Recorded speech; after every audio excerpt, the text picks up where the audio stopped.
আসসালামু আলাইকুম প্রিয় দর্শক শ্রোতা, প্রিয় বন্ধুরা, আমরা আজকে চলে আসছি ব্রাহ্মণবাড়িয়া জেলার ঐতিহ্যবাহী কসবা উপজেলার পাইক ইউনিয়নের চারুয়া গ্রামে। এই চারুয়া গ্রামটির মধ্যে সালেম মৎস্য খামারে জনাব সালেম সাহেব অত্যন্ত আন্তরিকতার সাথে আমাদের পাইক ইউনিয়নের চারুয়া গ্রামে ওনার এই মৎস্য খামারটি রয়েছে। দীর্ঘদিন যাবৎ উনি এই মৎস্য চাষ করে বাংলাদেশের মৎস্য চাষে গুরুত্বপূর্ণ ভূমিকা রেখে যাচ্ছেন। আপনারা দেখতেছেন আলু TV 96 YouTube channel, Facebook page, smart TV, যেখান থেকে এই প্রোগ্রামটি দেখছেন আপনাদেরকে অনেক অনেক অভিনন্দন। আমাদের কয়েকদিন আগে ব্রাহ্মণবাড়িয়া জেলার পূর্ব দক্ষিণ অঞ্চলে বিশাল বৃষ্টি হওয়াতে 2-3 দিন একাধারে ভারতে বন্যা হওয়ার কারণে পার্শ্ববর্তী দেশ ইন্ডিয়া থেকে রাতের আধারে নেমে আসা পানি আমাদের বাংলাদেশ ব্রাহ্মণবাড়িয়া জেলার পূর্ব দক্ষিণ অঞ্চলগুলি প্রায় তলিয়ে যায় এবং এই চারুয়া জনাব সালেম মৎস্য খামারটি বিশাল ক্ষয়ক্ষতি হয়। ওনার লক্ষ লক্ষ টাকার মাছ পার ভেসে এই বন্যার পানিতে ভেসে যায় এবং উনি একেবারে পথে বসে যাওয়ার মতন, কেননা এত টাকার মাছ চলে গিয়েছে এবং বেচার উপযুক্ত মাছগুলি এই বন্যার পানিতে নষ্ট হয়ে গিয়েছে, মাছগুলি ভেসে গিয়েছে বন্যার পানিতে।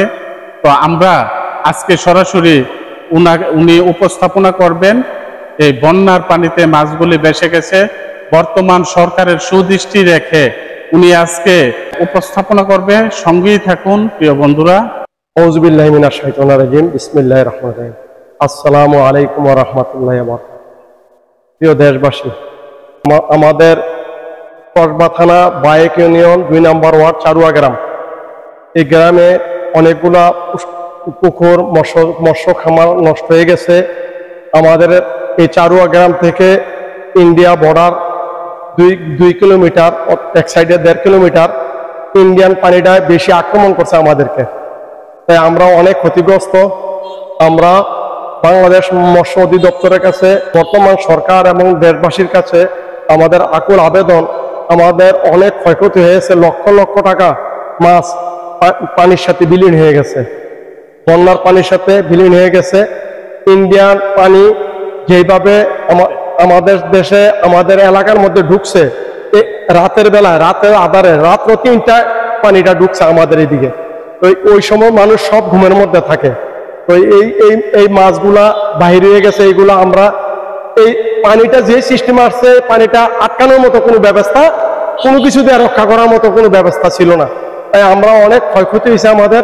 আমরা এখন বর্তমান সরকার এমনকি মৎস্য অধিদপ্তরের কাছে আমাদের আকুল আবেদন, আমাদেরকে যাতে, আমাদের দিকে যাতে ওনারা একটু লক্ষ্য করে। আপনার পুকুরে কি কি মাছ চাষ করতেন? আমার পুকুরের মধ্যে আমি বেশিরভাগই মাছটা চাষ করতাম লোকাল মাছ, রুই, কাতল, মিরকা, সিলভার, ব্রিগেড, বাটকি মাছ আছে, তারপরে তেলাপিয়া মাছ আছে। এইভাবে লোকাল মাছটা আমি বেশি চাষ করতাম। আমি বছরে 2টা বিক্রি দিতাম। এমনকি আমার পুষ্করিটা আমি কোনো সময় ফিল্টার করি নাই, কারণ আমার সময়ে সময়ে আমি মাছ বিক্রি করতাম, সময়ে সময়ে মাছ বিক্রি করতাম।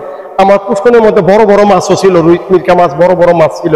তো আমি পুষ্করিটা ফিল্টার করে কোনো সময় ক্লিয়ার করে মাছ ফেলাই নাই। মাছ থাকা অবস্থায় আমি মাছ ফেলাইতাম, মাছ থাকা অবস্থায় আমি মাছ ফেলাইতাম। আমার পুষ্করিতে এখন আজকেও আমি 2 বস্তা খোল দিয়েছি, খোল দেওয়া অবস্থায় মাছগুলো লাফালাফি করতো। আজকে কোনো মাছ লাফালাফি করে নাই, সব চলে গেছে।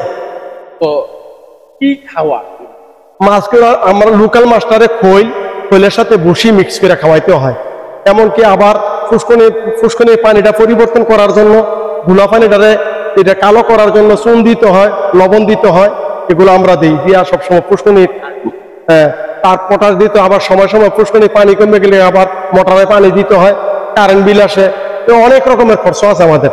বর্তমান সরকারের কাছে আমাদের একটু আকুল আবেদন, উপজেলা পর্যায়ে আমাদেরকে যদি একটু ঋণের কম লাভে আমাদেরকে যদি একটু ঋণ দেওয়ার একটা ব্যবস্থা করে দেয়, তাহলে আমরা অনেক ঋণটা আমরা গ্রহণ করে আমরা যাতে ঘুরে দাঁড়াতে পারি, এই ব্যবস্থাটা যাতে আমাদেরকে করে দেয়। আমরা ফিশারিওয়ালা বা মৎস্য চাষী যারা আছি, আমাদের জন্য বিশাল ক্ষয়ক্ষতি হয়েছে।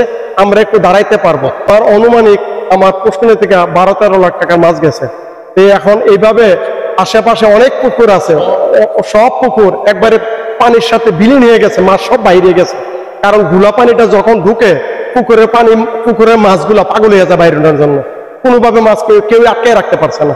এই পরিশেষে এখন আমি বর্তমান সরকারের কাছে সুস্বাস্থ্য কামনা করছি, ওনার পাশাপাশি আমার জন্য দোয়া চাচ্ছি, দেশবাসীর কাছে আমার জন্য দোয়া প্রার্থী, আমি যেন দাঁড়াইতে পারি, এই ঋণ যাতে আমি পরিশোধ করতে ঘুরে দাঁড়াতে পারি।